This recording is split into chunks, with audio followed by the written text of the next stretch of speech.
Yo, YouTube, here's my second video. Yeah. Just got into work. I'm about to pull up and go do whatever, you know what I mean? One thing I want to talk about, the second topic I said I really want to talk about, is one that really hits close to home. And it's about generational venom. And what do I mean by generational venom? I mean like venom. Venom as in, you know, spiritual anger, spiritual weakness, emotional anger, emotional weakness, physical anger, physical weakness being passed from, you know, your parents onto you, and then from you to your child. And it took me a while to realize that, you know, as a Christian, I had a curse that I had received from my parents, you know. And, you know, when you're a Christian, a lot of lights come to you, and you have to address it one by one. Now, thing about it is this, is that my mother and I, we never had a great relationship when I was growing up. And the reason being is that, you know, my father did some things that he wasn't supposed to do as a married man. And, you know, some people know my story, some people don't. I'm just going to leave it at that. I'm not putting my business out there because it's not right.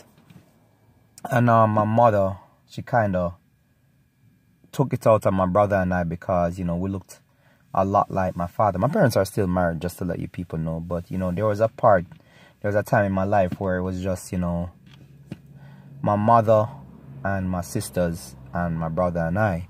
And the reason why I said it like that is because, like, a lot of things happen, you know. My mother, she went through a lot too when she was growing up. And, you know, as time goes on, I realized a lot of things that my mother went through. I'm not saying that what my mother and I went through was okay, because it wasn't okay for my mom to behave the way that she behaved towards me, or for her to do the things that she did towards me and stuff like that, you know what I mean? Looking at it,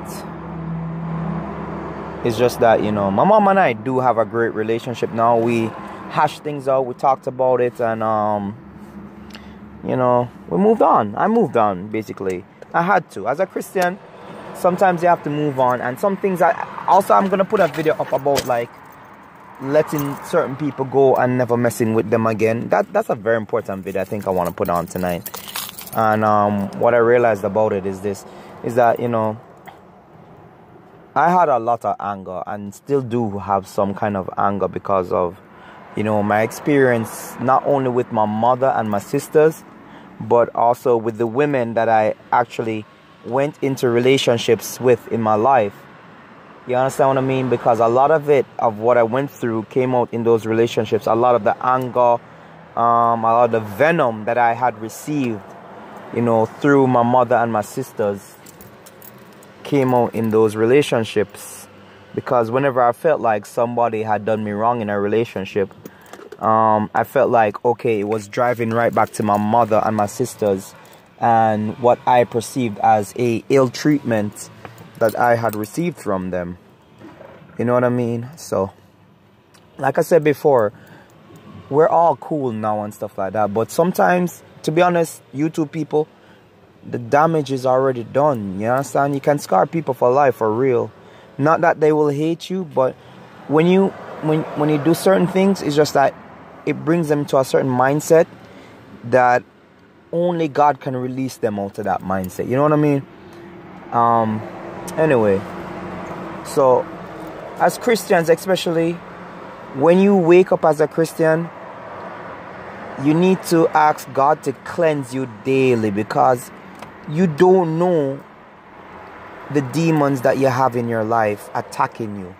You don't know which demons are always constantly with you, working through you, and, you know, always trying to repossess you. Now, we're not talking possession as in ownership of the body or possessing the body. But the fact of the matter is, if you are not owned by God, you are owned by the devil. And that's just the truth of it all. People don't like to really hear that, but the truth of the matter is, if you're not with God, you're with the devil, and that's just how life is.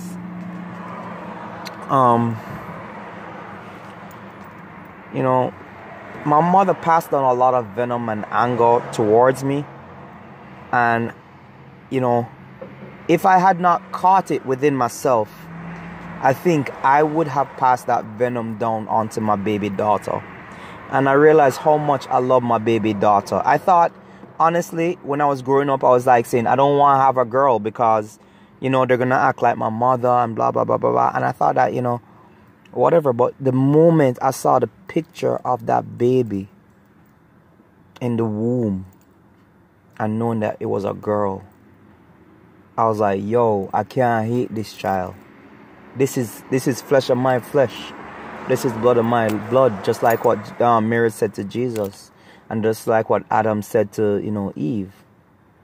This girl is flesh of my flesh and blood of my blood. You understand what I mean? And, you know, it took me a while to get over my anger of, you know, things happening in my life with women. You know, yeah, yo, a lot of women have hurt me. No, I'm not going to get up and lie about that and stuff.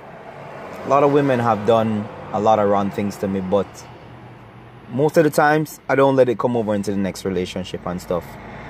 But at the same time, I just like, when I'm done with you, and all my friends know this, that they like to give me the nickname 300 because of like how, like they keep saying like I like to blaze people at 300 men. Yo, it's just that when I'm done with you, I just don't want to have anything to do with you. And, you know, but people, we have to check ourselves sometimes. We have to look within. Sometimes we have generational venom passed down from our mothers and fathers. And we have to check ourselves before we get married, before we get into a relationship and see what we give into someone else. Because when you have sex with somebody, you're passing your venom onto them. And then when a baby comes from that, the baby has the venom too. And then you and all your anger will pass that venom onto that child. You got to be careful, people. You got to be careful. And you got to ask God to cleanse you. You understand? Do your best. You understand? Check yourself out. Make sure that, you know, you're not living with any venom. You know, I think it's very important to talk about that because I grew up very angrily.